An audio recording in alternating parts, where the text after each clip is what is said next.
आपने कहा कि हिम्मत है तो पुलिस हटाओ और फिर लाउड स्पीकर हटा के दिखाओ। ये चुनाव तो बटेंगे तो कटेंगे पर आ गया है। आपका बटेंगे तो कटेंगे पर क्या कहना है? आपने कहा कि जो पैगंबर मोहम्मद के खिलाफ बोलेगा यूपी आना चाहिए। यूएपी आना। किसी की माँ ने दूध नहीं पिलाया कि इस तरह का अल्फाज यूज मतलब करें। आप ये और सुनिए ना, कि कानून संविधान के बराबर आप शरीयत को रखते हैं। जिहाद अच्छा शब्द है क्या?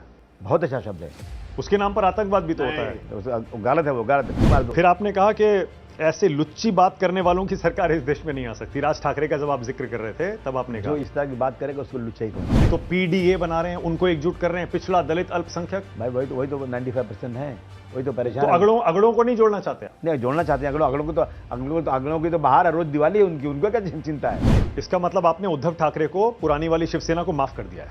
जब आप कह रहे हैं कर दिया, माफ कर दिया, आप दोनों के बीच इतनी दुश्मनी कैसे हो गई? नवाब मलिक और अबू आजमी, कौन जीत रहा महाराष्ट्र में? अबू आजमी साहब, किसकी सरकार आ रही है? नहीं, महाविकास अघाड़ी का। और ये चेहरा जो है ना अखिलेश यादव जी का, प्रधानमंत्री, वही तो मैं तो यही प्रधानमंत्री बन जाएंगे अखिलेश जी? अरे भाई, कैसे बन जाएंगे?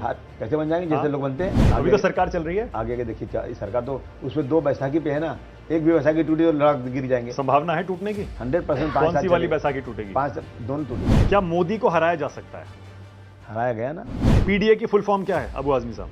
पीड़ित, दलित, अल्पसंख्यक। पीड़ित, पहले आप पिछड़ा बोलते थे। क्या नवाब मलिक के दाऊद से संबंध है? अजीत पवार बीजेपी की वॉशिंग मशीन में धुल के साफ हो गए क्या? यूपी में 9 सीटें बाइपोल की कौन जीत रहा है? अगला सीएम महाराष्ट्र में कौन बनने वाला है? अबू आजमी साहब, मुस्लिम इस बार महाराष्ट्र में किसे वोट देगा? हिंदू किसे वोट देगा? महाराष्ट्र का बेस्ट चीफ मिनिस्टर अब तक का कौन रहा है? और बेस्ट प्रधानमंत्री, प्राइम मिनिस्टर अब तक का देश का अगला प्रधानमंत्री कौन है? मैं खुद ही बनना चाहता हूँ, बड़ा मुश्किल है, बन नहीं पाऊंगा। मैं मुसलमान हूँ। राहुल गांधी बन सकते हैं क्या? नहीं बन सकते हैं। मुस्लिम पीएम बन सकता है इस देश का? नहीं, बहुत मुश्किल है। मुसलमानों की जातियों के बारे में क्यों बात नहीं करते फिर आप? क्या मुस्लिम में जातियां नहीं होती क्या? है ना जातियाँ? फिर तो मुस्लिमों को एकजुट करो, हिंदुओं की जाति के आधार पर बांटो। मुझे डर लगता है, मैं रात को सोते उठ जाता हूँ, कहीं श्रीलंका जैसी हमारी हालत ना हो जाए। सबसे विभाजनकारी नेता कौन है अबू आजमी साहब? मुसलमानों को संविधान को ऊपर रखना चाहिए या शरिया को? बीजेपी तो ये कह रही है राम मंदिर जाते नहीं है ये राहुल गांधी, अखिलेश यादव, और वोट मांगते हैं हिंदुओं का, कहते हैं हम हिंदू हैं। बेचारे बहुत जाते थे, मगर मुंह की खा गया अयोध्या, हमारे पास आ गया। योगी आदित्यनाथ, ये तो मुसलमानों को तो बर्बाद कर देना चाहते हैं। देवेंद्र फडणवीस, आदमी अच्छे हैं लेकिन बीजेपी में। नवाब मलिक, हो नहीं, अच्छा वो जो लड़ रहा, हम ही को कातिल कहेगी दुनिया, हमारा ही कत्लेआम होगा। हम ही कुएं खोदते फिरेंगे और कुएं के निकला हुआ पानी मुझे पे हराम होगा। मुझे ये डर है कि अगर यही ज़हनियत रही तो इस देश में ना कोई अब्दुल कलाम होगा, ना कोई अब्दुल हमीद होगा।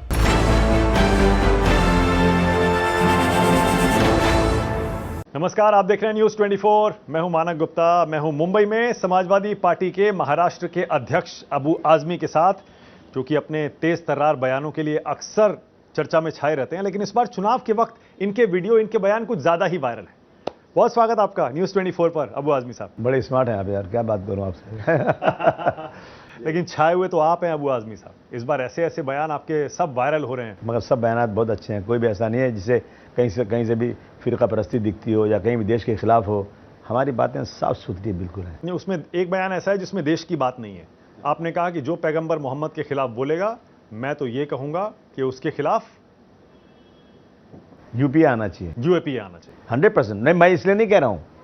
अगर आप सर्वे करेंगे पूरे देश का, तो जितने झगड़े, जितनी लड़ाई हो रही है, मैक्सिमम चीज़ें ये है कि हमारे देवी देवता या जो है रसूलुल्लाह सल्लल्लाहु अलैहि वसल्लम हो गए, या डॉक्टर भीमराव अम्बेडकर हो गए, गांधी जी हो गए, इन लोगों के खिलाफ यदि किसी आदमी ने बदतमीजी किया, एक इंसल्टिंग वर्ड बोला, तो जो लोग मानने वाले हैं ना, वो मानते नहीं, सड़क पर उतर जाते हैं। 1-1 लाख आदमी का मजमा निकाल आता है सड़क के ऊपर, फिर गोली चलती है, मारे जाते हैं लोग, जेल जाते हैं, पुलिस का काम बढ़ जाता है, कुछ कितनी औरतें विधवा हो जाती हैं। तो अगर ये कर दिया जाए कि ये बोलना ही बंद कर दिया जाए, व्हाट इज़ 153 है, आपको ना जाना है कोर्ट में ना कुछ, और उसके बाद इसमें जो है अप्रूवल चाहिए, होम मिनिस्ट्री का अप्रूवल जाता नहीं है, बात खत्म हो जाती है। तो मेरा कहना है कि इसका एक ही हल है, आप यूएपीए लगा दीजिए, इतना डरा दीजिए कि आप 5 साल बेल नहीं तुम्हारी होगी। किसी की माँ ने दूध नहीं पिलाया कि इस तरह का अल्फाज यूज मतलब आप ये, और सुनिए ना, और हुजूर सल्लल्लाहु अलैहि वसल्लम, मैं कहता हूँ दुनिया में जितने लोग हैं एहतराम के काबिल, मैं सबको मानता हूँ, मगर मुस्तफ़ा के बाद हम जीते जी हुजूर सल्लल्लाहु अलैहि वसल्लम के खिलाफ गुस्ताखी करने वालों को देखें और हमारा मुख्यमंत्री और अजीत पवार साहब उसके बगल में खड़े रहें और ये कह दें कि तुमको कुछ नहीं हो सकता, हम तुम्हारे साथ हैं, ये हम कभी बर्दाश्त नहीं कर सकते। हम इस मुल्क में भूखे रह सकते हैं, हमें नौकरी नहीं मिले चलिए, हम फुटपाथ पर रह के जिंदगी गुजार सकते हैं, लेकिन शरीयत के बारे में इस तरह से मदाखलत हमें बर्दाश्त नहीं। ओके, आपकी बातों से ऐसा लग रहा है कि कानून संविधान के बराबर आप शरीयत को रखते हैं? नहीं नहीं नहीं, समझा नहीं, कानून को मैं तो कह रहा हूँ, कानून कहता है क्या गाली तो किसी को दो, मैं बिल्कुल नहीं कह रहा हूँ। कानून कहता है कि हर आदमी के साथ सही इंसाफ होना चाहिए। उनका आदमी गाली देगा, कहेगा मस्जिद में घुस के मारूंगा, तो कुछ नहीं। मेरा आदमी सिर्फ कहीं एक किसी की फोटो लगा लिया और उसको पसंद नहीं करते ये लोग, तो उसको जेल भेज देते हैं। क्या मतलब इसका होता है? अच्छा, मतलब आप बराबरी कह रहे हैं, आप कह रहे हैं किसी के भी भगवान ऊपर वाले के खिलाफ कोई कुछ कहे तो यूएपी है, किसी के भी भगवान हो या रिस्पेक्टेड छत्रपति शिवाजी महाराज हो या डॉक्टर भीमराव अम्बेडकर हो, उनके खिलाफ भी कोई नहीं बोल सकता। तो फिर तो राहुल गांधी के खिलाफ जो माफी वीर कहते हैं, वीर सावरकर को, वो भी आपको पसंद नहीं आता होगा? नहीं, देखिए ऐसा नहीं है, उनके बारे में जो सच्चाई है, सच्चाई वो बोलने में कोई गलती नहीं है। मैं अगर गलत हूं तो मेरे बारे में बोलिए आप। हुजूर सल्लल्लाहु अलैहि वसल्लम के खिलाफ गलत कोई बात हो नहीं सकती है। ऐसा इंसान ही नहीं, ऐसे इंसान ही नहीं जो गलत हो। छत्रपति शिवाजी महाराज की 550 अच्छाइयां हैं, आप कहीं से एक ढूंढ के कोई ऐसी जबरदस्ती कोई चीज बना के लाओगे तो बर्दाश्त क्यों करेगा क्या? नहीं, क्योंकि आप ही के गठबंधन में, जिसको आप बाहर से एक तरह से समर्थन कर रहे हैं, महाविकास अघाड़ी, उसमें भी सबका अलग अलग वो है, व्यू है, राय है अपनी। अब वीर सावरकर पर जैसे मैंने कहा, उद्धव ठाकरे साहब को अब कह के देखिए जरा वीर सावरकर पर कुछ। आप कह रहे हैं माफी वीर है, राहुल गांधी माफी वीर कहते हैं। अब आप उनसे पूछिए ना जरा, अजीत पवार से पूछिए। नहीं, देखिए माफी, शरद पवार से पूछिए, उद्धव ठाकरे से पूछिए। अगर देखिए किसी लोग चाहने वाले लोग बेचारे जो है ना बहुत उसके आगे बढ़ते हैं, लेकिन अगर माफी किसी ने मांगा तो माफी भी कहने में क्या गलती है भाई? इसमें क्या इतनी प्रॉब्लम हो रही है? लेकिन नहीं बोलना चाहिए, सब चीजें बंद करना चाहिए ताकि इससे कोई आपस में कंट्रोवर्सी न पड़ी जाए। ठीक है, ऐसी चीजों को लीव कर देना आपका एक और बयान जो बड़ा वायरल है, जो आपने राज ठाकरे की बात पर कहा, आपने कहा कि हिम्मत है तो पुलिस हटाओ और फिर लाउड स्पीकर हटा के दिखाओ। देखिए इस तरह मैं आऊंगा 48 घंटे में मस्जिद का लाउड स्पीकर उतार दूंगा। अबे तुम ये कहते हैं मैं आऊंगा तो महिलाओं को जो पैसा मिलता है उसका डबल दे दूंगा, मैं आऊंगा तो एजुकेशन फ्री कर दूंगा, मैं आऊंगा तो मुंबई की सड़कें बिल्कुल फर्स्ट क्लास रहेंगी, मैं आऊंगा तो मुंबई पूरी सफाई होगी। ये बात करने के बजाय लाउड स्पीकर उतार दूंगा। भाई अगर चलिए, मैं हिंदू मुस्लिम को एक ही आंख से देखता हूँ। हम उस परिवार के हैं। सर सैयद अहमद खान साहब ने कहा था कि हमारे बदन की 2 आंखें, एक हिंदू एक मुसलमान, अगर एक भी खराब हो गई ना तो ये देश सुंदर नहीं होगा, ये उन्होंने कहा था। और उसके बाद और मौलाना अब्दुल कलाम, पुलिस हटाने वाली क्या बात कही? सुनिए ना, हम क्यों नहीं, ये जाकर वहीं खड़े होकर लोग जो है वहाँ डफली बजाएंगे और कोई मौलाना मना करने आएगा भाई अजान हो रही है, तो इनके परिवार के लोग चढ़ के गुम्बद पे और वहाँ पे झंडा लगा देंगे और कई जगह पर तो मस्जिद में घुस के मारेंगे उनको लोग, और वहाँ पर कुरान शरीफ जला देंगे। तो क्या ये हम बर्दाश्त कर लें? मैं कहता हूँ एक शख्स भी मुसलमान के अलावा किसी और धर्म के बारे में एक भी मुसलमान बोल देना, इस देश में जिस दिन आग लग जाएगी, सैकड़ों लोगों को गोली मार दी जाएगी। एक छत्रपति शिवाजी महाराज की माँ के नाम पे एक नावल लिखा था जेम्स लेन ने, वो नावल थी या पूना के लाइब्रेरी में, पूरी लाइब्रेरी जला दी गई। और उस वक्त तो होम मिनिस्टर साहब ने क्या कहा, मैं जेम्स लेन को अमेरिका से लाऊंगा, मुकदमा चलाऊंगा। बहुत अच्छा किया आपने, लेकिन हमारे साथ ये होना चाहिए। ऐसे बयान आप क्यों दे रहे हैं कि 15, मतलब जैसे अकबरुद्दीन ओवैसी बोलते थे ना महाराष्ट्र में आके, उन्होंने भी यही कहा, 15 मिनट वाला बयान दोहराया। आप भी यही कह रहे हैं अगर पुलिस नहीं होगी फिर आप करके दिखाओ। पुलिस नहीं कहा मैंने, पुलिस ने कहा सिक्योरिटी, मैंने कहा है। बात तो वही है। नहीं, उनके साथ जो सिक्योरिटी रहती है ना, सिक्योरिटी लेके आके सबको मारेंगे और मस्जिद में घुसेंगे तो जो लोग तमाशा बुज़दिल की तरह खड़े रहेंगे लोग, ये नहीं हो सकता। अच्छा, फिर आपने ये कहा कि 2014 से पहले किसी लड़की का बुर्का उतारने की कोशिश हो रही थी क्या? बैल के नाम पर मुस्लिम पर अत्याचार नहीं हो रही? 14 के बाद बढ़ा है? बढ़ा है, मतलब रोज ये टॉक ऑफ द टाउन बन गया है। रोज आना कहीं गाय के नाम पे बैल। भाई कानून है ना, कौन सा कानून कहता है कि आप किसी गुनाह करने वाले को ला के नंगा करके मारो और उसको गोबर खिलाओ, उसको थूक के चटाओ, उसको पेड़ में लटका के उसके तलवे में मारो, वो चिल्लाए, उसके बाद इतनी हिम्मत कि उसको वायरल करो? ये 2014 के पहले नहीं इस देश में होता था, 2014 के बाद ही शुरू हुआ है। आप इंक्वायरी कर ले, आप तो मीडिया वाले, आपको मालूम है। ठीक है, फिर आप वो कह रहे हैं कि जो महाविकास अघाड़ी है ये कोई मुस्लिम लीग नहीं है, ये मुसलमानों की पार्टी नहीं है। एमवीए में कांग्रेस भी है, शरद पवार साहब भी हैं, उद्धव जी भी हैं, ये भारत वंश के ही रहने वाले हैं, इनको सपोर्ट दिया जा रहा है, तो क्या गलत है? बिल्कुल सही बात है। ये मतलब हमें कहते हैं कि तुम जो ओट जिहाद कर रहे हो, ओट जिहाद क्या होता है? जिहाद लफ्ज़ इतना रिस्पेक्टेड लफ्ज़ है कि 100 किताबें मैं ला कर दे सकता हूँ। ये लोग जो जिहाद करके मुसलमानों को इस तरह से, कहीं पैन कार्ड जिहाद, लव जिहाद, लैंड जिहाद, ओट जिहाद, कितने जिहाद। तो मैं कह रहा हूँ कि जो है ना, ये सब बंद कर दीजिए आप लोग। जिहाद अच्छा शब्द है क्या? बहुत अच्छा शब्द है।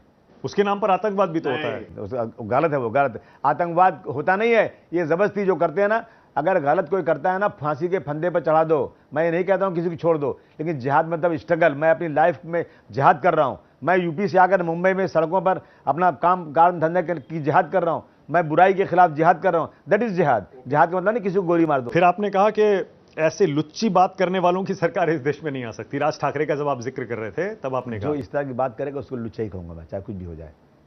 जो ये कहेगा मस्जिदों के लाउडस्पीकर को बता दूंगा, तुम जाओ कोर्ट ना, कोर्ट से बात करो, हम कुछ नहीं, हम कोर्ट जो कहेगा हम सुनेंगे। राज ठाकरे से इतना प्रेम क्यों है आपका?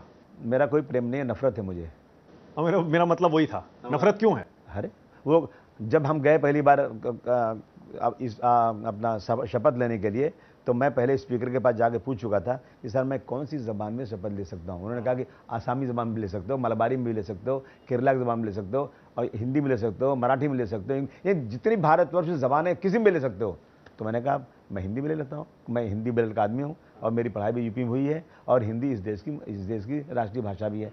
तो इन्होंने क्या किया देखा अपने असेंबली में, इन्होंने मुझे सुबह चिट्ठी भेज दिया घर पे कि अगर तुमने लिया तो समझ लेना। क्या किया पुलिस ने उनके साथ? कुछ नहीं किया। और जब मैं असेंबली में गया तो फिर इनके लोगों ने मुझे मारने आए, मेरे कपड़े फाड़ने आए, लेकिन मैंने जो कहा था वो किया। मैंने हिंदी में शपथ लिया। मैंने किसी भारतवर्ष के, अभी अंग्रेजी में शपथ लो तो चलता है इनको, अंग्रेजों की औलाद है ये लोग, अंग्रेज बहुत अच्छा लगता है, और भारतवर्ष की जबान हिंदी वो पसंद नहीं है आपको। पर ये बटेंगे तो कटेंगे, अब ऐसा लग रहा है महाराष्ट्र में ये चुनाव तो बटेंगे तो कटेंगे पर आ गया है। आपका बटेंगे तो कटेंगे पर क्या कहना है? मेरा कहना है कि योगी जी कह रहे हैं, मोदी जी कह रहे हैं खेतों से। अगर वो कहते कि धर्म के नाम पर बटेंगे तो कटेंगे, धर्म के नाम पर मत बटिए, एक साथ रहिए। समझा आपने? मुसलमानों को रोजाना आप बांट के इसको मार रहे हो, काट रहे हो।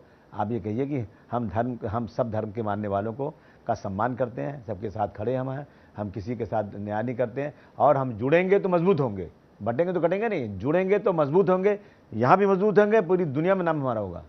आप बीजेपी का ये कहना है कि अगर वो हिंदुओं को एकजुट कर रहे हैं तो क्या गलत है? आप भी तो पीडीए बना रहे हैं, उनको एकजुट कर रहे हैं, पिछड़ा, दलित, अल्पसंख्यक। भाई वही तो 95% है, वही तो परेशान तो है। अगड़ों को नहीं जोड़ना चाहते? नहीं, जोड़ना चाहते हैं अगड़ों की तो बाहर है, रोज दिवाली है उनकी, उनको क्या चिंता है? वो तो 5 स्टार होटल में खा सकते हैं, वो बड़ी गाड़ियों में रह सकते हैं, जिंदगी में आराम आराइश कर सकते हैं, लेकिन वो लोग जो बेचारे एक शादी के लिए 5-10 हज़ार ढूंढते हैं, उनके पास नहीं होता, दवाओं के लिए परेशान है। आप मुसलमानों को एकजुट करते हैं? नहीं, बिल्कुल नहीं। बिल्कुल करते हैं? No, not at all. मतलब मुस्लिमों को बढ़ जाना चाहिए? अगर मैंने मुसलमानों को इकट्ठा किया और वोट दिया उद्धव ठाकरे पार्टी को, मतलब क्या इसका हुआ? हम वो लोग हैं जो इस देश के कानून को मानते हैं। 1947 में हम पाकिस्तान चले गए होते, लेकिन उस वक्त ये कहा गया था कि इसी देश में कानून बनेगा, मुसलमान पाकिस्तान जो जाना जाओ, लेकिन ये तुम्हारा देश है। कहा था मौलाना अबुल कलाम आज़ाद ने, यही गंगा में तुमने वजू करके नमाज पढ़ा, मत जाओ यहाँ से।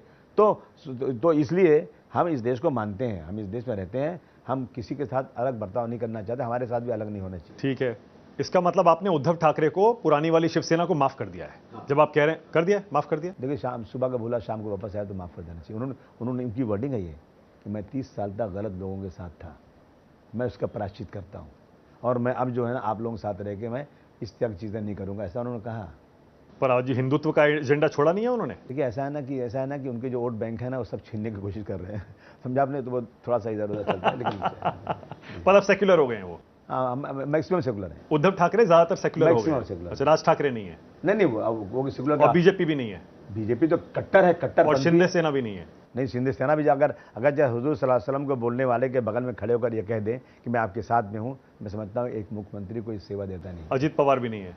अजीत पवार साहब जबान से बोल रहे हैं, काम तो नहीं कर रहे हैं। उन्होंने कहा कि मुसलमान के साथ जुल्म नहीं होने दूंगा। मैंने कहा जो कह रहा है कि मस्जिद में घुस के मारूंगा उसको जेल भेज दो। कहा नहीं, मैं कह रहा हूँ करूँगा नहीं। क्या मतलब इसका होता है? मैं ये तो ऐसा हुआ ना कि कैसा पर्दा है कि चिलमन से लगे बैठे हैं, साफ छुपते भी नहीं, सामने आते भी नहीं। आप कहते हैं कि आप देश के खिलाफ सुनते नहीं, फिर आपने अपने ये बयान दे दिया कि कानून व्यवस्था के मामले में सऊदी अरब, दुबई और सिंगापुर से सीखना चाहिए। एक मिनट, बहुत जरूरी है, बहुत अच्छी बात आपने किया। रोज ड्रग की बात हो रही है, ड्रग के लोग पकड़े जा रहे हैं। किसी का दामाद ड्रग में पकड़ा गया था, स्कूलों में, कॉलेजों में, सड़कों पे चारों तरफ ड्रग। देश में सिंगापुर में क्यों नहीं ड्रग है? सऊदी अरब में क्यों नहीं इस तरह आम ड्रग है? दुबई में क्यों नहीं आम ड्रग है? और जिन मुल्कों में ये आपकी गलतफहमी है कि वहां पर ड्रग नहीं है। आपको भी पता है अबू आजमी साहब, सिंगापुर वहां में ड्रग नहीं है। सिंगापुर जाके आप एक ड्रग दिखा दो, मैं मान जाऊं। दुबई में नहीं है? नहीं, देखो चोरी छुपा है, ओपनली नहीं है। ओपन हर जगह बुराई तो चोरी छुपी होती है, लेकिन पुलिस की नज़र में आ जाए, गवर्नमेंट की नज़र में आ जाए तो उसे फांसी की सजा है। ऐसा तो नहीं आप कह रहे कि मुस्लिम देशों में नहीं होता इसलिए वहां का नहीं, शरिया यहाँ लागू कर देना चाहिए? सिंगापुर इज नॉट मुस्लिम देश। सिंगापुर से आप सबसे पहले मैं सिंगापुर का मैंने नाम लिया है। सिंगापुर, मेरे बच्चे भी सिंगापुर गए थे, कह रहे घर में ताला ही नहीं बंद होता, पूरा घर खुला रहता है, किसी की हिम्मत ही नहीं चोरी करने की। वो अगर हम वो ट्रेनिंग ले लें यहाँ पे तो मेरा देश महान हो जाए। अच्छा, मतलब वो वाली बात आप नहीं कह रहे कि शरिया आना चाहिए? नहीं, मैं शरिया की बात संविधान मानते हैं? मैं मानता हूँ कि जो अच्छी चीज़ें उसे अपना लो, बुरी चीज़ें छोड़ दो। मतलब शरिया की भी अच्छी बातें माननी चाहिए? हाँ, जो अच्छी चीज़ें मानना चाहिए, उसमें क्या बुरी बात है? कानून के अंदर या कानून के बाहर? कानून के अंदर रह के मानना चाहिए। यानी कहने का आपका ये मतलब जो पर्सनल लॉज हैं उनको कोई टच ना करे, मुस्लिम की जो हाँ, पर्सनल लॉ बिल्कुल, देखिए उसको टच नहीं करना। देखिए ऐसा है ना कि 1400 साल पहले हमारा एक मजहबी लॉ बन गया है कि तुम्हारी जायदाद का बंटवारा ऐसे करना है, तुम्हें रेप पे फांसी देना है। और आज हम 1400 साल बाद सोच रहे हैं, अभी कितनी लड़कियों का रेप हो गया, फैसला ही नहीं होता है।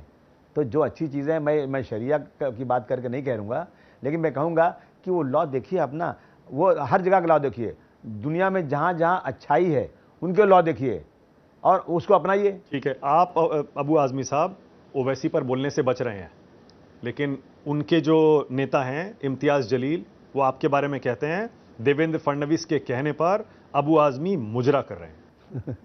बोले बेचारा, वैसे उसको इसी में काम उसका बन जाता है, इतने बोलने से उसको बुला लेते हैं, लोगों का काम हो जाता है। नहीं, मैंने ये देखा ना, जो मुस्लिम नेता हैं वो एक दूसरे पर बीजेपी की बी टीम होने का आरोप लगाते रहते हैं, सिर्फ इसलिए कि वो मुस्लिम वोट जो है उनके पास ना रहे, वो उनके दूसरी तरफ चला जाए। देखिए ऐसा है ना, कौन है बी टीम बीजेपी की? देखिए हम वो लोग हैं जो वोट काटते हैं। ठीक है, मैं इलेक्शन लड़ रहा हूँ, मुझे 3 लाख वोट मिला, एक आदमी ने आगे धरा 500 वोट काट दिया, अब मैं 200 वोट से हार गया मैं।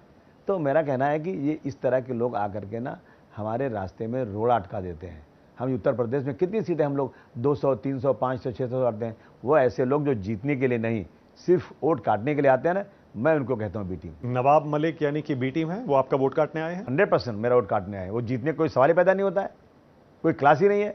अरे आप समझिए, अभी ये इलेक्शन पिछला हुआ था, ये जो है आपकी बार 400 पार वाले 240 पे आ गए। कैसे आए 240 पे? सब इकट्ठा हो गए बीजेपी के खिलाफ, जो नफरत करते हैं, जो 2014 के पहले बुर्का बैंड नहीं था, 2014 के पहले गाय बैल के नाम में मारा नहीं जाता था, 2014 के पहले कोई ये जो है देश से मुसलमानों को निकालने की बात नहीं हो रही थी। तो उसी पार्टी से लगा हुआ आदमी आएगा और वोट मांगेगा, तो मैं क्या कहूँगा मैं? और बी टीम क्या, ये तो ए टीम है, ये तो ओपनली उसी के साथ है ना। बी टीम तो जो उसको कहते हैं जो किसी और के नाम पर आए और वोट चुराए। तो 2 उम्मीदवार हैं आपके खिलाफ, एक तो शिंदे गुट का है दोनों, और एक एनसीपी का अजीत गुट का। दोनों बीजेपी के ही हैं। देखिए पॉलिसी बनती है अमित शाह जी के यहाँ, ये सबको रिपोर्टिंग करती है अमित शाह जी के यहाँ। उसी पार्टी में है अजीत पवार साहब और उसी पार्टी में है एक नाथ शिंदे नवाब साहब। मलिक को इसी बीजेपी ने जेल डाला था अबू आज़मी साहब, वो तो ये कह रहे हैं मैं तो यहाँ पर चुनाव जीतने आया हूँ। तो आज़ाद लड़ जाते, वो आज़ाद लड़ जाते, कोई बात नहीं थी। लेकिन जिसके साथ में है वो तो अमित शाह जी के साथ हैं, अजीत पवार। बिल्कुल। आप दोनों के बीच इतनी दुश्मनी कैसे हो गई, नवाब मलिक और अबू आज़मी? 40-50 साल आपका पुराना इतिहास है। 50 साल नहीं, 30-28 साल, 28-30 साल, वही मैं कह रहा हूँ। साथ आए थे यूपी से? जिसे नहीं वो यहीं रहते थे। हाँ वही, परिवार वहीं से आता है। जिसे आगे बढ़ाता हूँ वही मुझे पीछे ढकेलता है, मेरा पाला हुआ बच्चा मुझे आंखें दिखाता है।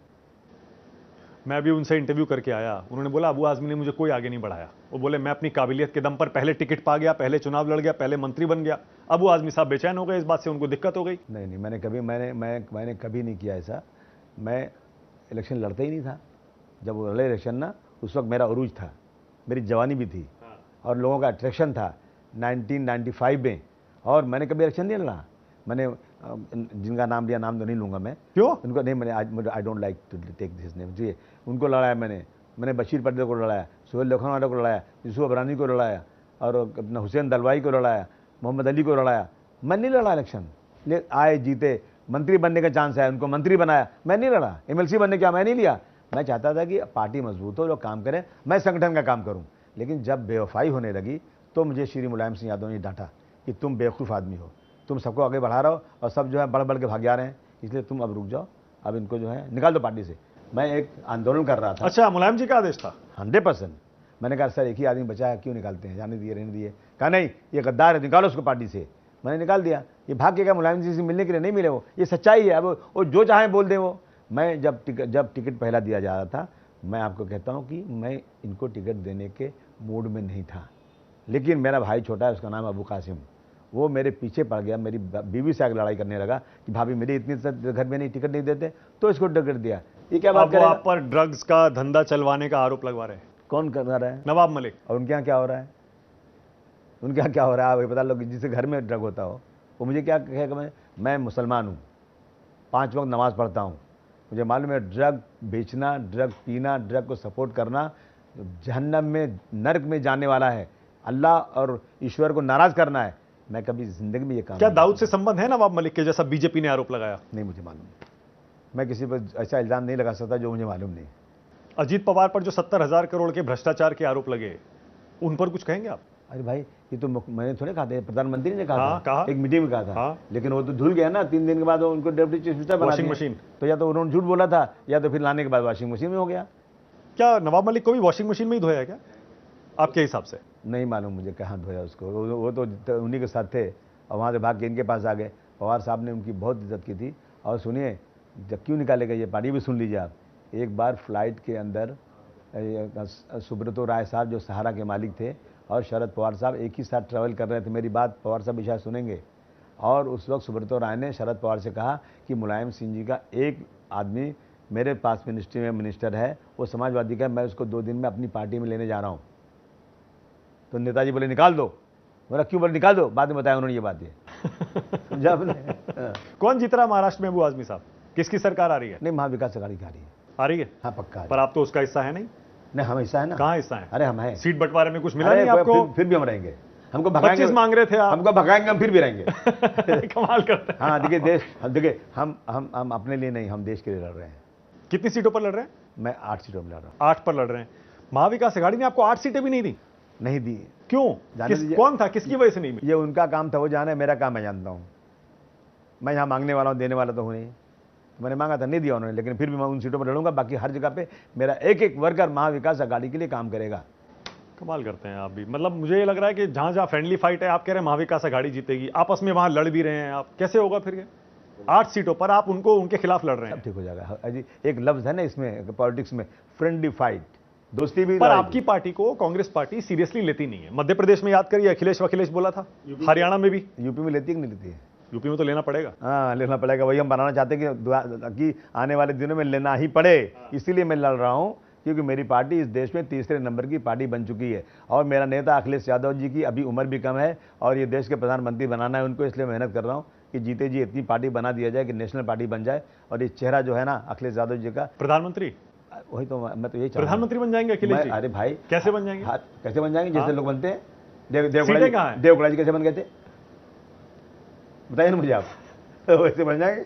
पर अभी तो वैकेंसी नहीं है, अभी तो सरकार चल रही है। आगे के देखिए, क्या इस सरकार तो उसमें 2 बैसाखी पे है ना। एक भी बैसाखी टूटी तो लड़क गिर जाएंगे। संभावना है टूटने की? 100%। कौन सी वाली बैसाखी टूटेगी? 5 दोनों टूटेगी। दोनों टूटेगी। दोनों। इधर आ जाएगी इंडिया गठबंधन में? आए या नहीं आए, टूट तो जाएगी पक्का। मतलब पार्टियां भी टूट सकती हैं उनकी? नहीं, उनकी पार्टियां अगर ये वो लोग अगर इस तरह की होशियारी नहीं करेंगे तो टूट भी सकती है। उनको पहले एकदम सतर्क रहना चाहिए कि जिनको सपोर्ट कर रहे हैं ना, वो आपकी पार्टी को नहीं खा जाए कहीं, जैसे पुराने लोग खा गए। अब मैं कुछ छोटे छोटे सवाल पूछूंगा अबू आजमी साहब, और छोटे छोटे जवाब आपसे उम्मीद करूंगा। रैपिड फायर राउंड बोलता हूं मैं इसको। अबू आजमी साहब, रैपिड फायर राउंड। पहला सवाल, क्या मोदी को हराया जा सकता है? हराया गया ना। अगर चाहे पिछली बार अच्छा इलेक्शन हुआ था, हुआ कायदे से बनारस में, तो हार ही गए होते सब। क्या योगी को हराया जा सकता है? हराया जा सकता है। क्या लोगों को कपड़ों से पहचाना जा सकता है? नहीं, बिल्कुल नहीं। नहीं। पीडीए की फुल फॉर्म क्या है अबू आजमी साहब? पीड़ित, दलित, अल्पसंख्यक। पीड़ित।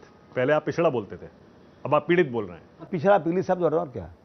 पिछड़ा, दलित, अल्पसंख्यक। पीड़ित। आप बदल लेते हैं बार बार। कभी कहाँ ए से अगला हो जाता है, कभी ए से औरत भी हो जाता है, कुछ भी हो जाता है, आधी आबादी भी हो जाता है। ये राजनीति सुनते रहिए आप। क्या नवाब मलिक के दाऊद से संबंध है? मैं नहीं जानता।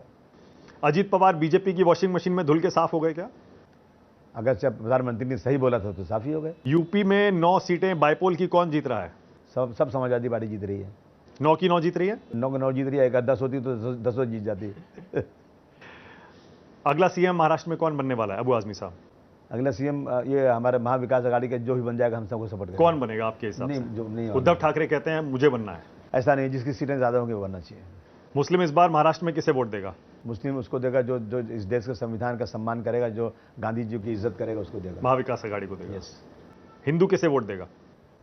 नहीं, हिंदू तो मैक्सिमम हिंदू तो महाविकास आघाड़ी को ही वोट देगा। हाँ, जो कट्टरपंथी हैं आरएसएस के विचारों के, बीजेपी के, वो बीजेपी को वोट देंगे। ओके, महाराष्ट्र का बेस्ट चीफ मिनिस्टर अब तक का कौन रहा है? सबसे अच्छा मुख्यमंत्री महाराष्ट्र? मेरे समय में तो शरद पवार साहब रहे हैं। शरद पवार साहब, उद्धव ठाकरे, विलासराव देशमुख, पृथ्वीराज चौहान, अशोक आपने बेस्ट कहा, आपने बेस्ट बेस्ट कहा। कोई टक्कर नहीं है। ओके, और बेस्ट प्रधानमंत्री, प्राइम मिनिस्टर अब तक का देश का? बेस्ट प्रधानमंत्री मैं सुनता हूँ इंदिरा गांधी रही। अगला प्रधानमंत्री कौन है? मैं खुद ही बनना चाहता हूँ, बड़ा मुश्किल है, बन नहीं पाऊंगा, मैं मुसलमान हूँ मैं, लेकिन अगला प्रधानमंत्री अगर बन जाए, अभी जो इलेक्शन जो हो रहा है, ये जिसकी सीटें ज़्यादा रहेंगी वो बन जाएगा।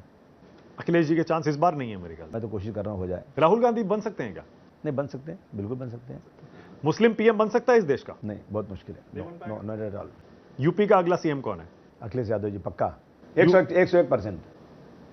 अखिलेश यादव जी। यूपी का बेस्ट सीएम अब तक का कौन? अखिलेश यादव जी, मेरे नॉलेज में है, जब से मैं राजनीति में आया हूँ। मतलब मुलायम सिंह से भी बेटर? नहीं, 2012 से जब से मैं आया हूँ, 2012 जो काम किया अखिलेश जी ने, बहुत अच्छा काम किया। बेस्ट सीएम आप उन्हीं को मानते हैं? क्या देश का मुसलमान खतरे में है? बहुत ज़्यादा। बीजेपी कहती है हिंदू खतरे में है। क्या हिंदू खतरे में है? 85% जिनके चारों तरफ हुकूमत भी हो, और वो खतरे में कैसे हो सकते हैं? 12% वालों से इतना डराना क्या है? ये तो सिर्फ बेवकूफ़ बनाना है। बटेंगे तो कटेंगे का मतलब आपके हिसाब से क्या है? मतलब ये चाहते हैं कि हिंदू इकट्ठा आ जाए और मुसलमानों को साइड कर दिया जाए। हम कहते हैं हिंदू मुस्लिम सिख ईसाई जुड़ेंगे तो मजबूत होंगे। पर हिंदू जाति के आधार पर बढ़ जाए, यही आप चाहते हैं? बीजेपी कहती है आप हिंदुओं को जातियों के आधार पर बांटना चाहते हैं, मुसलमानों को नहीं बांटना चाहते? नहीं चाहते हैं। हम चाहते हैं जिसकी जितनी संख्या हो उसकी उतनी भागीदारी हो, और ये होना चाहिए। मुसलमानों की जातियों के बारे में क्यों बात नहीं करते फिर आप? क्या मुस्लिम में जातियां नहीं होती क्या? है ना जातियां? फिर तो मुस्लिमों को एकजुट करो, हिंदुओं की जातियों के आधार पर बांटो। ओबीसी उसमें है, शेड्यूल कास्ट उसमें है तो ना सब। पर कहते हैं ना मुस्लिमों को एकजुट होकर वोट देना चाहिए। नहीं, मुस्लिमों को मतलब जो बीजेपी मुस्लिम के नाम पर सबको परेशान कर रही है, वो इस देश के संविधान के साथ रहते हैं, किसी और के साथ नहीं रहते। क्या संविधान खतरे में है? बहुत ज़्यादा खतरे में है। आज संविधान से जो कानून की बुक में लिखा है उसके पर काम ही नहीं हो रहा है। वो हम ही को कातिल कहेगी दुनिया, हमारा ही कत्लेआम होगा, हम ही कुएँ खोदते फिरेंगे और कुएँ के निकला हुआ पानी मुझे भी हराम होगा। मुझे डर है कि अगर यही ज़हनियत रही तो इस देश में ना कोई अब्दुल कलाम होगा, ना कोई अब्दुल हमीद होगा। क्या बात है, क्या देश खतरे में लगता है आपको? आपकी बातों से लग रहा है। नहीं देखिए, ऐसा इतना ज़्यादा कर्ज हो गया देश के ऊपर, मुझे डर लगता है। मैं रात को सोते उठ जाता हूँ, कहीं श्रीलंका जैसी हमारी हालत ना हो जाए। कर्ज से डूबे जा रहे हैं। हर पैदा हुआ बच्चा आज 2,60,000 का कर्जदार होता जा रहा है। सबसे बड़ा खतरा किससे है? मतलब धर्म वाला खतरा ज्यादा है या फिर ये पैसे वाला खतरा ज्यादा है? धर्म वाला खतरा ज़्यादा। धर्म खत्म हो जाए, सब मिल के काम करेंगे, देश तरक्की करेगा। देश का सबसे बड़ा दुश्मन कौन है अबू आजमी साहब? वो है जो लोग धर्म के नाम पर लोगों को बांटते हैं, सांप्रदायिकता फैलाते हैं। मुसलमानों का सबसे बड़ा नेता आप किसे मानते हैं? मुसलमान की बहुत बड़ी गलती है ये कि मुसलमान कोई नेता बना नहीं रहा है। उसको एक अपना नेता चुन लेना चाहिए, एक लीडर होना चाहिए।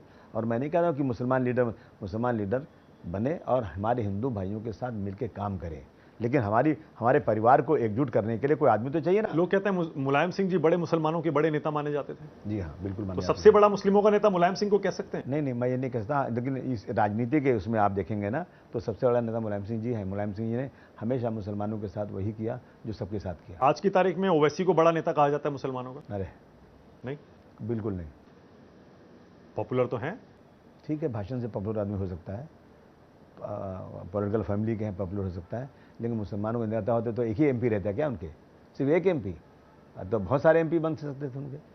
सबसे विभाजनकारी नेता कौन है अबू आजमी साहब देश का? बीजेपी के लोग हैं, सब बीजेपी के लोग विभाजनकारी हैं। और सबसे उदारवादी लिबरल है, महाविकास आघाड़ी में जो लोग हैं लिबरल हैं। नहीं, अब तक का सबसे बड़ा नेता उदारवादी लिबरल नेता, लोग कहते हैं वाजपेयी जी, कुछ लोग कहते हैं राजीव गांधी, कुछ लोग कहते हैं मनमोहन सिंह। मनमोहन सिंह जी। मनमोहन सिंह। मुसलमानों को संविधान को ऊपर रखना चाहिए या शरिया को? देखिए, ऐसा है ना कि संविधान को रखना चाहिए बिल्कुल, लेकिन उसके अंदर शरीयत पे चलने का पूरा अधिकार दिया गया है। ओके, देश बड़ा या धर्म अबू आजमी साहब? देखिए, ऐसा ना, ये पूछने की जरूरत नहीं, देश बड़ा कि धर्म। अरे देश अपनी जगह, धर्म अपनी जगह पे है। देश बहुत बड़ा है, धर्म भी अच्छा अपना है। मैं अगर कहूँ किसी हिंदू भाई से कि देश में कानून बन जाएगा, तुम जो है शादी जो है 7 फेरे से मत करो, तुम जो है मंदिर पूजा करने मत जाओ, तो ये क्या मतलब होता है? धर्म अपनी जगह पे है। मैं इसी पे आ रहा था, क्या यूनिफॉर्म सिविल कोड आना चाहिए? बिल्कुल नहीं आना चाहिए। नहीं आना चाहिए। सीए एनआरसी पर आपका कोई स्टैंड है? ये सब मुसलमानों को बर्बाद करने की आज तक नहीं ये सब चीज़ें आई भाई। इस देश में अगर कोई भी आना चाहता है, जैसे दूसरे मुल्कों में है, आप भी जाइए। अभी आप देखिए लोग जो टर्की जा रहे हैं, टर्की वाले को 2 करोड़ रुपया लेकर आओ और नेशनलिटी ले लो। हाँ। अभी लोग ज़्यादा जानने लगे तो 4 करोड़ हो गया। यहाँ भी आप कुछ ऐसा कुछ कीजिए, लोग आए यहाँ पर। और यहाँ तो अच्छा, फ्री में मत दीजिए, आप ये कह रहे हैं? नहीं, मैं कह रहा हूँ कि अगर आप मुसलमानों कहते हैं कि नहीं आने देंगे तो आप फीस लीजिए ना उसकी, लेकिन आप खुलेआम कहोगे सब आ सकते हैं लेकिन मुस्लिम नहीं आ सकता। एक मुस्लिम दुश्मनी इतनी क्यों भाई? वो तो कह रहे हैं हिंदुओं का देश है ना ये तो। जिन्होंने जान देकर मैं के दे की आबरू रख ली, वही अब कतरे कतरे के लिए तरसाए जाते हैं। ऐसा नहीं है, अगर हिंदुओं का देश था ना तो 1947 में सारे मुसलमानों को निकाल देना चाहिए था और हिंदुओं को कर लेते। क्यों रोका गया हमको वहाँ पे? इस देश के नेता जवाहरलाल नेहरू, गांधी जी और सरदार पटेल ने कहा कि आओ यहाँ रुको मत जाओ, तुम्हारा देश है, तब तो रुके ना। एनआरसी का भी विरोध करते हैं पूरी तरह बहुत से? ज्यादा विरोध करते हैं। क्या होगा एनआरसी आ गई तो? नहीं, क्या जरूरत क्या है इसके आने की? कोई जरूरत नहीं आने की। सब जो भी यहाँ जो भारतवर्ष में रहता है वो भारतवर्ष का। आप अमेरिका चले जाइए, आप बच्चा पैदा हो गया नेशनलिटी मिल जाती है। क्यों लाने की बात हो रही है एनआरसी? मुसलमानों को भगाना है, मुसलमानों को तकलीफ देना, पोलराइज करना है। हिंदू भाइयों को जबरदस्ती जो है ना उनके दिमाग में गलतफहमी पैदा की जा रही है। 370 पर क्या स्टैंड है आपका? देखिए, ऐसा 370 जब लगना था तो उस वक्त तय हुआ था जब आज़ादी के बाद से, जब वहाँ पे सरकार होती, सरकार में असेंबली में ये तय हो जाता कि भाई अब यहाँ 370 ला सकते हैं तो लाना चाहिए था। इन्होंने मनमानी लाया, वो नहीं होना चाहिए। ट्रिपल तलाक तो इससे बेवकूफ़ बनाने की बात है। ट्रिपल अब तो तलाक सुप्रीम कोर्ट ने बैन कर दिया। सुनिए ना, ट्रिपल तलाक होता ही नहीं कोई चीज़, झूठ। किसी ने गुस्से में ट्रिपल तलाक दे दिया तो इस्लाम उसको गलत मानता है, वो होना ही नहीं चाहिए।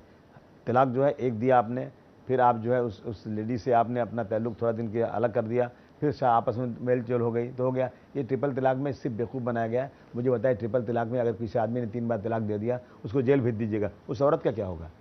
उसके सास ससुर घर में रहने देंगे क्या? पर अब तो लागू है ना। हाँ लागू है, तो बैन लागू है। सिर्फ बेवकूफ़ बनाने का है।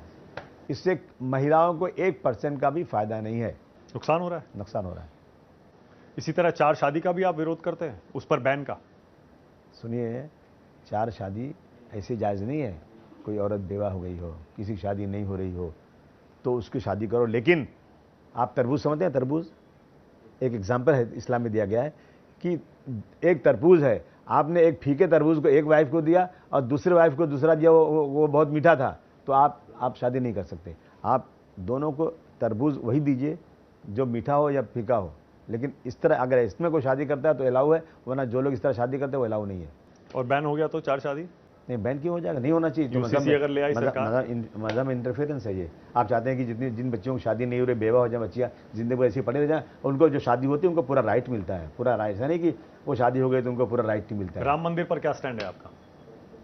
पहले बाबरी मस्जिद थी, वो अब राम मंदिर है, सुप्रीम कोर्ट के आदेश के बाद। नहीं, वो सुप्रीम कोर्ट ने कहा ना कि मैं सब मानता हूँ कि 1949 को वहाँ मूर्ति गलत रखी गई, 92 में डिमोलिश गलत किया गया, क्रिमिनल एक्टिविटी थी, लेकिन देश के लोग ज़्यादा चाहते हैं इसलिए मैं परमिशन देता हूँ। तो मतलब मेजॉरिटी पर फैसला होगा तो संविधान कहाँ रहा? संविधान तो कहता है, नहीं मानते उस आदेश? संविधान कहता है 1 करोड़ लोग एक तरफ हो और एक आदमी एक तरफ हो, 1 करोड़ झूठे हो और एक आदमी सच्चा हो, तो एक आदमी के फेवर में फैसला होना चाहिए। जज साहब कहते हैं कि नहीं, पूरा देश चाहता है कि बाबरी मस्जिद बने, मैक्सिमम लोग चाहते हैं, इसलिए बनाते हैं। नहीं, इसलिए नहीं कहा। नहीं, आप मिसकोट कर रहे हैं। क्या कहा? बताइए। नहीं, ऐसा नहीं कहा। क्या कहा? बताइए। ऐसा नहीं, बता दीजिए ना क्या ऐसा कहा? नहीं। मुझे बताइए ना क्या कहा? आपको पता है? मैंने पढ़ा है ना, मेजॉरिटी वर्डिक्ट है। मेजॉरिटी तो कह रहा हूँ। हाँ, मेजॉरिटी वर्डिक्ट है और पूरा डिटेल में बताया गया कि वो आदेश क्यों आया। अगर मेजॉरिटी से फैसला होने लगे, ये तो पार्लियामेंट में होता है ना। हाँ। अगर मेजॉरिटी से फैसला हो जाए, एक आदमी को 100 आदमी मारे और 100 आदमी मेजॉरिटी से उसके खिलाफ रहे तो क्या मतलब खत्म हो गया? बाकायदा आपको पता है सारे आधार हैं उस आदेश, नहीं उस फैसले आप नहीं मानते आज भी? नहीं, वो आधार गलत है। पर उस फैसले को आप मानते हैं? जब ये कहा कि 92 में जो डिमोलिश हुआ गलत है, क्रिमिनल एक्टिविटी है, सजा किसको हुई आज तक? कौन जेल गया? बीजेपी तो ये कह रही है राम मंदिर जाते नहीं है ये राहुल गांधी, अखिलेश यादव, और वोट मांगते हैं हिंदुओं का, कहते हैं हम हिंदू हैं। ये बेचारे बहुत जाते थे मगर मुंह की खा गए, अयोध्या हमारे पास आ गया। राम नाराज है उनसे, राम भगवान नाराज हैं। उन्होंने कहा जाओ तुम यहां से, मैं समाजवादी को लाता हूं। ये एग्जाम्पल है सर। जाति गणना होनी चाहिए, 100% होना चाहिए, मुसलमानों में भी, सब में होना चाहिए। तो आपको कोई दिक्कत नहीं है कि प्रभावशाली जातियों को कम मिले और जो कोटे के अंदर कोटा होना चाहिए? देखिए ऐसा है ना, जो गरीब लोग हैं, जिनके पास कुछ नहीं है, जिनको नौकरियां नहीं मिल रही हैं, जिनको आज भी उनको कुएं से पानी नहीं निकालने दिया जा रहा है, घोड़े पर शादी नहीं कर सकते हैं, इन सब लोगों को बराबर का दर्जा मिलना चाहिए। इसलिए जैसे और जिसकी जितनी तादाद है उसको हिस्सा मिलना चाहिए। ठीक है।